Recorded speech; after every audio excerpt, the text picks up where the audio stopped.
పోగుల Srinivasulu, CITU Nellore జిల్లా ప్రధాన కార్యదర్శి. మిత్రులారా, నెల్లూరు జిల్లాలో కృష్ణపట్నం పోర్టు ఒక ప్రధానమైంది.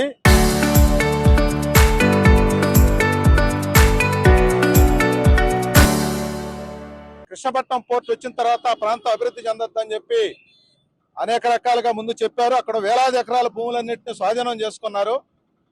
తర్వాత కాలంలో దాన్ని అదాని టేక్ ఓవర్ చేసిన తర్వాత దాన్ని బొగ్గు వ్యాపారం కోసంగా అదాని ఉపయోగిస్తూ అక్కడ అభివృద్ధిని అంతా దెబ్బతీసేసినారు. నిన్నటి రోజున రాష్ట్ర మంత్రి మండలి సమావేశం జరిగి ఆ మంత్రి మండలి సమావేశాల నిర్ణయాలు చెబుతూ నెల్లూరు జిల్లాలోని దాదాపు 5 మండలాల్లో 1030 ఎకరాలని ఫారెస్ట్ డిపార్ట్మెంట్కి అటవీ శాఖకి మేము బదలాయిస్తున్నాం. దానికి బదులుగా ఫారెస్ట్ భూమిని అదాని కృష్ణపట్నం పోర్టులో ఉన్నటువంటి ఫారెస్ట్ భూమిని అదానికి అప్పచెప్తా ఉన్నాం అని చెప్పి వాళ్ళు ప్రకటన చేశారు. మేము అడుగుతా ఉన్నాం సిఐటియుగా, అయ్యా మీ మంత్రి మండలి లేకపోతే మీ ముఖ్యమంత్రి గారు ఏమైనా కళ్ళు మూసుకొని ఉన్నారా? లేకపోతే మీ మంత్రి నారాయణ గారు మీకు తెలియజేయడం లేదా? మీ ఎమ్మెల్యే సోమిరెడ్డి చంద్రమోహన్ రెడ్డి గారు మీ దృష్టికి తేవడం లేదా? ఇక్కడ కంటైనర్ మూసేసి 2 సంవత్సరాలు అయిపోయింది. ఎలక్షన్ లో మీ పార్టీ లబ్ధి పొందింది. మేము అధికారంలోకి కానీ వస్తే మేము తిరిగి కంటైనర్ టెర్మినల్ తీసుకొస్తాం. కాకాని గోవర్ధన్ ప్రజలను మోసం చేస్తా ఉన్నాడు. ఆయన ఆధ్వర్యంలో మూత వేసింది అదాని లాభాల కోసం కంటైనర్ మూసేసి తన సొంత పోర్టులకు ఇక్కడి నుంచి లాక్కుపోయిందని చెప్పేసి పెద్ద ఎత్తున చెప్పినటువంటి తెలుగుదేశం పార్టీ నాయకులు మళ్ళీ తిరిగి ఈ రోజున పేదలు సాగు చేసుకుంటున్న భూముల్ని ఫారెస్ట్ డిపార్ట్మెంట్ వాళ్ళకి అప్పచెప్తున్నామని చెప్పి మీ మంత్రి మండలి చేసే దాంట్లో మీరు ఏమాత్రం ప్రజల గురించి ఆలోచిస్తున్నారో, లేకపోతే కృష్ణపట్నం పోర్టులో జరిగే వ్యవహారాలు మీకు తెలియడం లేదు అని చెప్పేసి సిఐటి ప్రశ్నిస్తా ఉంది. 1030 ఎకరాలు మేము సిఐటి ఇంతకుముందే చెప్పాం. కంటైనర్ టెర్మినల్ పేరుతోటే భూములన్నిటి లాక్కొని బొగ్గు గుట్టలుగా పోసి, ఐరన్ వారు గుట్టలుగా పోసి వాళ్ళు వ్యాపారం చేస్తా ఉన్నారు, బొగ్గు వ్యాపారం చేస్తా ఉన్నారు. రోజువారీగా 100 రైళ్లలో బొగ్గు ఐరన్ వారు పోతా ఉంది.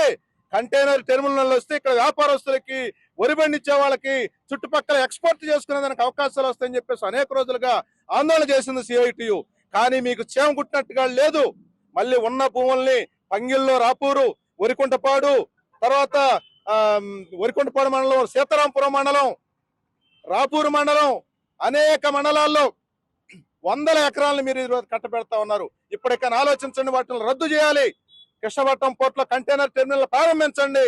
ప్రారంభించకపోతే యథావిధిగా అక్కడ అడవులను కాపాడండి. కానీ ఈ రకంగా దానికి కట్టబెట్టడం వేలాది ఎకరాలు సరైనది కాదు.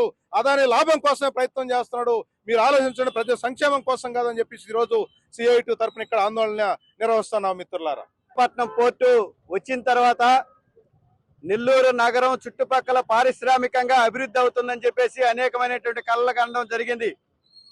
కానీ ఎక్కువ మోతాదులో పనిచేసేటటువంటి కృష్ణపట్నం పోర్టు కంటైనర్ టెర్మినల్ దాదాపు 10,000 మంది పైచినుకు పనిచేసేటటువంటి కార్మికులు పనిచేసేటటువంటి కంటైనర్ టెర్మినల్ మన పక్కనే ఉండేటటువంటి చెన్నైకి తరలిపోతుంటే ఇక్కడ ఉండేటటువంటి ప్రజాప్రతినిధులు చూస్తూ ఉండేటటువంటి పరిస్థితి మనందరం కూడా తెలుసు. కానీ ఈ రోజు నిన్న కేబినెట్ సమావేశంలో కృష్ణపట్నం పోర్టు కంటైనర్ టెర్మినల్ సందర్భంగా భూములు కోల్పోయినటువంటి వాళ్ళకి మేము భూములు కేటాయిస్తున్నాం అనేటటువంటి పద్ధతుల్లో అదానికి మేము కేటాయిస్తున్నామని చెప్పేసి దాదాపు 1030 ఎకరాలు భూమిని కొండాపురం మండలం, సీతారాంపురం మండలంలో, అదేవిధంగా రాపూర్ మండలంలో ఈ ప్రాంతాల్లో అటవీ భూముల్ని ఈ రోజు కేటాయించడం అనేటటువంటి ఇది కరెక్ట్ అయినటువంటి పద్ధతి కాదు. అసలు కంటైనర్ టెర్మినల్ ఏడుందని చెప్పేసి మేము అడుగుతున్నాం. దాదాపు కంటైనర్ టెర్మినల్ మూసేసి దాదాపు 2 సంవత్సరాలు పూర్తి అయిపోయింది. కంటైనర్ టెర్మినల్ కొనసాగట్లేదు. కంటైనర్ టెర్మినల్ లేదు. అక్కడ భూములు ఖాళీగా ఉన్నాయి. అందుకని చెప్పేసి ఆ భూములు పేదలకు ఇవ్వాలి. అదే విధంగా మీరు ఎక్కడైతే సేకరించారో ఆ భూములన్నింటినీ కూడా భూములైనటువంటి పేదలకి పంచాలని చెప్పేసి సిఐటిగా మేము విజ్ఞప్తి చేస్తున్నాం. ఏదైతే మూసేసినటువంటి కంటైనర్ టెర్మినల్ ని కొనసాగించాలని చెప్పేసి ఈ సందర్భంగా విజ్ఞప్తి చేస్తున్నాం. Local to global news at your fingertips. మీ చేతిలో ఒక ఆయుధం. Download R TV app. Media legend Ravi Prakash is back.